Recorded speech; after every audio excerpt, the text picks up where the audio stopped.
Hey, call me Shape. And today I'm reacting to a video titled Travis Hunter divorce rumors are out of control. Let's get right into it. The 2025 NFL Draft in Green Bay, Wisconsin, we already knew who was going number one. That was Cam Moore to the Tennessee Titans. The Cleveland Browns owned the number 2 pick after the Titans, but we just didn't know who the rest of the teams would take.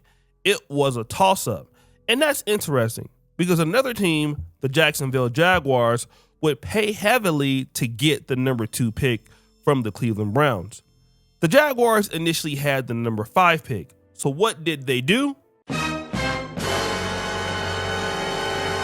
They would trade their number 5 overall pick, their second pick, which was 36, a 4th round pick, number 126, and their future 1st round pick in 2026 for the rights to the number 2 pick, which was used to get Travis Hunter. Damn.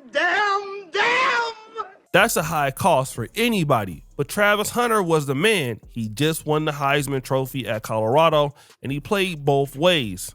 So how would this turn out? The Jacksonville Jaguars were doing really good under Coach Liam Cohen, but Travis Hunter? Here's the thing, everyone hits me up, and this is the funny part real quick. JB, it's only 2 games. You didn't say that for Sauce Gardner. You didn't say that with Patrick Surtain. You didn't say that with Stingley. Oh, damn, they're ready as rookies. They're the guy. They're natural, hip, swift, turn and run. Look at them backpedal. Look at the contact courage. You don't say that with this guy. Now he needs more games. He was the best ever, Jason, last year, you guys told me. Woo! People were already calling Travis Hunter a bust. Now, it wasn't because of his athleticism or lack thereof. It's just that he's playing on both sides of the ball. And as you know, position coaches and offensive coordinators and defensive coordinators typically have their guys from 8 in the morning to 10 at night. But if you're playing both sides of the ball, you don't have enough time to understand packages, to get chemistry, to kind of get in a rhythm. And football is all about rhythm. So Travis Hunter played mostly on offense and some on defense, but not doing neither very well. Don't get me wrong, Travis Hunter basically showed flashes of explosive play. That is true. But then, well... Breaking news out of the NFL, where Jaguars two-way star Travis Hunter has undergone season-ending knee surgery. The procedure repaired an LCL injury suffered on October 20th, and he's expected to return to full football activities within 6 months. Our Jonathan Jones reports that Hunter's injury is not expected to have any long-term impact on his career. The number 2 overall pick took the majority of his snaps on offense this season, tallying 28 catches for just under 300 yards and a touchdown. On the other side, What's crazy to me is that Travis Hunter, Heisman Trophy winner, phenomenal player. And the interesting thing about him he was the biggest simp graduating college, right? He had the little girlfriend, everyone told him to stay away from everybody, right? Famous celebrities coming out the work saying, bro, avoid this girl. She's using you. There's rumors came out that she was, hooking up with other guys and all types of stuff like that. But he didn't care. He didn't pay attention to none of that. Oh, no, she's not using me. She cares about me. He went married a girl, had a baby by a girl. And now the thing that might be gluing their relationship together, football, might be in shambles. Now, the injury that he sustained, from what I'm aware of, is an LCL tear. The reason why LCL tear is season-ending because he injured a ligament. Ligament are muscles that have very little blood flow. Therefore, their ability to repair after injury is very, very slow because of the limited blood flow. If you can injure so many other things, but when you injure ligaments, and your knee's full of a bunch of ligaments. Ligaments are the tissues that hold your bones, certain bones together, bone-to-bone contact. It stabilizes 2 bones between each other.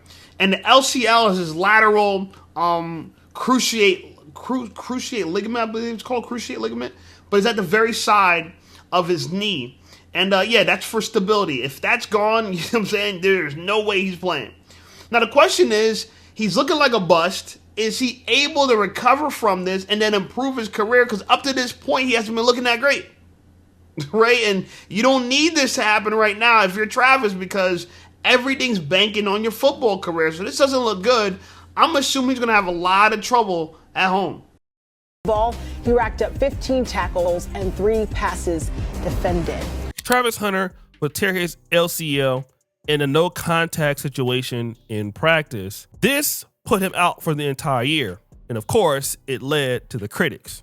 I think Colorado playing Travis for as many snaps as they did was complete coaching malpractice. Now, Trav, he's obviously a super competitor. He wanted to be out there for as many plays as possible. And at a certain point, I think as the coach, the onus is on you to kind of rein him in. And by that, I mean, there was really no reason for him to be playing full time on both sides of the ball when you knew that he was going to be an NFL player. Now, Deion Sanders is the reason why Travis Hunter is ruined. But to be honest, Deion is the reason why Travis Hunter is what he is today. I mean, he let Travis Hunter do his thing. And again, he basically got hurt. A non-contact injury. It can happen to anybody. It happens to a lot of people. So I'm not sure if I buy that. But even the coach was asked. Do you still expect him to be your number one receiver and your number one cornerback at some point down the road? You know, it's all that's very premature to answer at this point. You know, you have a lot of confidence in the makeup, the person, the competitor, the athlete, the talent. Like I said, so many players have gone through minor setbacks for major comebacks, and that's been the complete message to him. Are you going to let Travis Hunter play two ways? That's the story of the day, and people just don't understand. And so now it looks like Travis Hunter's first year is a bust, not necessarily because he's taking kind of long to adapt, but also because of what the Jaguars had to pay for him, which was a lot of money. Not to mention, Travis Hunter signed like a $30 million signing bonus. He wanted all of that money up front. And of course, we all know what he did. Bought a house, bought a car, and took care of the family. But see, there's another side of this that we're not talking about. Number one, the stress of not living up to expectations. This hurts everybody. Travis Hunter, they invested a lot of money in this guy, paid a lot of money in this guy. But the reality is that there were a lot of guys that they could have got. One guy is Emeka Egbuka. They could have got him at the number 19th pick. The guy is killing it. He got like 40 receptions for 677 yards and 6 touchdowns so far. That's like double what Travis Hunter is getting with the Jaguars. Then there's Teodoro McMillan. He went number 8. So if they would have stayed at 5, they could have possibly traded down and got some draft capital and ended up with this guy anyway. I mean, hindsight's 2020, right? I mean, when you start doing these fantasies, what you could have did, what you should have did, it could go both ways. Like, if he was having a great season, no one would say none of this shit. You know what I'm saying? But because he's having a terrible season and now he has a season-ending injury, you know, the questions are circling, what's going to happen with Travis? Is it over for Travis? You know what I'm saying? And it just began. And it's yet to be seen. You know what I'm saying? It could go either way, honestly. I don't think the injury that he has is bad enough where he can't make a comeback, but he needs to start playing at the level of the NFL. You know, because now he's in the big leagues, right? All the hype about being in college, and I know college players get paid now, I believe. I don't know how that works, but I believe they're allowed to get paid now. I believe their jerseys can sell, and they get money for that too. And I don't know the whole circumstance around that, but the NFL is the big money, right? This is the America's pastime, okay? This is where all the sponsorships is. This is where all the royalty is. So him getting this right is very important. And I personally think he's been sidetracked. Yeah, he's been so focused on battling with the media. He's been so focused on being an outstanding gentleman and a husband to his brand new wife and now even a father to his kid. He really needs to prioritize football. Guys, this is a lesson to you that you need to prioritize your purpose. You have to. Like, when you put everything in front of it, things like this could possibly happen. I'm not saying it's injuries because of this, but I'm going to tell you something, man. If your mind's not in the game, your body's going to follow. If your mind is not in the game, your body's going to follow. It's just the way it is. So something that you could have easily been dealing with no problem, now when the pressure's on, and a lot of people are not good with this type of pressure. There's a lot of kids that are great athletes in college, and they just can't cut it in the big leagues. It's just the way it is. The level of pressure is crippling for a lot of them. So I really think that people like Travis needs to really rethink a lot of things, and maybe he just bit off a lot more than he could chew. Hey, listen up, Shape Squad. Are you tired of being ignored by women? Well, download my free ebook, Be Attractive and Shut Up. It's going to teach you how to master attraction, build unshakable confidence, and win with women without words. Because chances are you're not ugly, you just talk too damn much. So download my free ebook, Be Attractive and Shut Up, and take control of your dating life right now. Now let's get right back to the content. Or they could have got my man Luther Burden, you know what I'm saying, that's playing on the Bears. He's an explosive guy. They could have turned around and picked another person on defense. They could have got a cornerback and got a wide receiver. So then you get the fans talking about how you're a bust and all of that mental pressure. It has to get to you. And then number two, you're taking care of a lot of goddamn people. One of the stressful things about coming from poverty into having money, and again, I know Travis Hunter has some money with the NIL deals and things like that, but people are really expecting probably a lot from this guy. And so he's taking care of a lot of folks. I mean, he got Leanna Lene, and then, you know, he got his own family and all of this. So trying to do so many things at one time, trying to learn offense, trying to learn defense, and then taking care of a lot of people, it really, really sucks. And anybody who's lightweight successful, or you've made over 6 figures a year, and then you have people in your family who are not doing so well, they just bring their burdens to you all the time. Even people that really you don't know, they come to you with issues, they come to you with problems, and you got to focus on what you're doing. And so because you're covering so much territory all the time, at least in his case, trying to learn offense, trying to learn defense, getting established in the new league. And then there's the other part. I know that a lot of women's gonna be mad at what I gotta say about this, but a man should know that she wants you more than you want her. If you want her more than she wants you, it's gonna end bad, and you are gonna have a stressful relationship because you are gonna be trying to do everything possible to keep her in your life, and there's gonna become a time period where she just don't care no more. Y'all know I had to go here. Travis Hunter, in my honest opinion, is in a relationship with a woman who just don't give a damn about his ass at all. Damn. This man is busting his ass every day just to keep this particular chick happy. You know what I'm saying? Not only that, he's now a father. So imagine you have all of this pressure. Many black men have this pressure. You know, you have family that needs money, mom, sisters, brothers, whatever you got. Then also, you may have a girlfriend, may have a wife, you may have kids, and then all of this pressure is coming on you at the same time, like within 1 year. 2 years ago, you wasn't a father, you was just playing football, making some money and just streaming.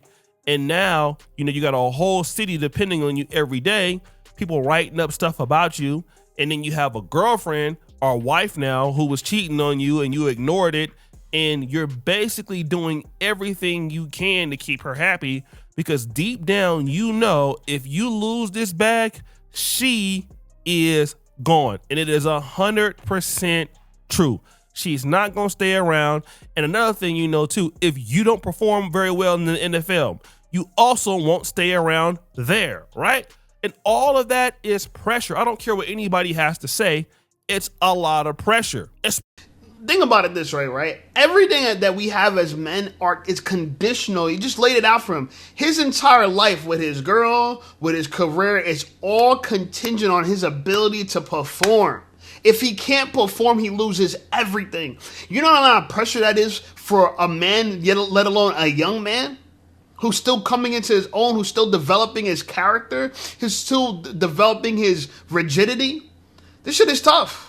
I'm going to keep it real with you. A lot of people, they don't have the emotional integrity to sustain with this level of pressure. I'm telling you, bro. I'm telling you, because especially if you're like a freak in nature kind of athlete, right? You're like a fitness freak, where you're like an athletic freak, where you're just able to just do things other people couldn't do naturally without much practice. You're like Allen Iverson practice. Y'all talking about practice? You could just perform.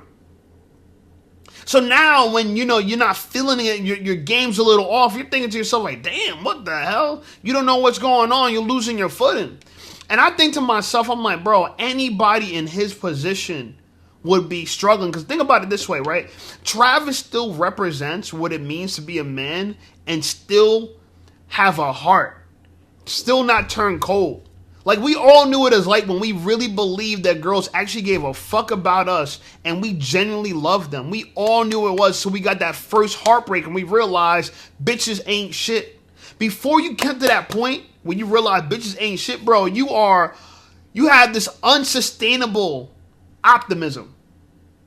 You have this unsustainable optimism and you don't know it. You're happy, things are going good. You're fucking a beautiful chick. You like her. Like, he was able to fuck a girl he liked. He chased after her, which is the problem. But think of it this way, right? If you're able to go after a girl you liked and got her, and now she's sucking your dick, you're fucking her, you know what I'm saying? She's telling you she wants to be with you. Bro, the feeling, the reward of that feels great. And then you feel like people are trying to hate on you. Like, oh, why you hating on me? Like, mind your business. Like, dog, I just got what I want. This is my dream girl. I got her, and now y'all telling me she don't want me? Fuck y'all.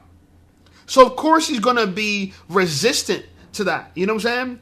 But on top of that, there's cheating rumors. People coming out and said they had his girl over here, over there, that he would drop her off at the party and wait for her outside. Like, yo, all this, as much as you think it will make somebody not like their girl, it would actually make him fuck with her harder, because now it's like my back's against, it's us against the world type of thing. This is what people do. This is why if you don't want your relative to date somebody, don't even say nothing. You just sit back and let them find out their own themselves. Because unless you want them to be like, what is it like? Is it Hansel and Gretel? No, it's what's the girl, Rapunzel? It's Rapunzel, who the dude that climbed. Anyway, yeah, one of those stories, Hollywood stories where no one wanted them to be together, and it really reinforced their relationship, and that's what happened here. But the troubling part about this is, even though it happened here for him, the origin of his relationship is going to tell you everything you need to know. That he literally had to exalt his girl, put her first, in order to get that respect and appreciation. She literally became equally as famous as him because of all the chaos and drama behind him, right? All these other players, you don't know who they're dating, who their significant other is, but for Travis, you know it's his girl, right? It became like a main part of him and his story, the girl that he was dating. It's a major part of his story, and it really should be football, Colorado, Deion Sanders. That should be the main part of his story. But no, the fact that he plays on both sides, you know what I'm saying? He plays it two ways. That should be the major part of the story. But what do we hear? This girl, this bum-ass girl like that, who can't even celebrate him, who's sitting back rooting for herself because she got somebody. And now she could elevate her life. And she could honestly leave him in this moment. And it wouldn't surprise nobody. It really wouldn't. And then Travis Hunter would get red pilled. And this is what happens to people. They get zeroed out and then they get red pilled. And so I'm wishing him the best, but it doesn't look good. For a young man to just run into all of that within like an 18-month period.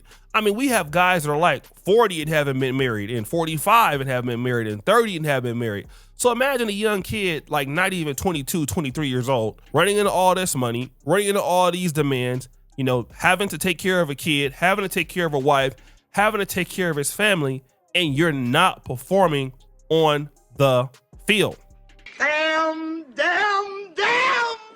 But what is the lesson here, fellas? Hey, everyone. You can't do everything. You have to pick and choose the things that you're going to do and the ways in which you're going to spend your time. Certain things are not going to get the attention that they might need. You're going to be pulled in a bunch of different directions, and you're going to have to make decisions about what's important, and you're going to have to sacrifice some things. Guys, if we can't learn anything. Very well said, bro. You can't do everything.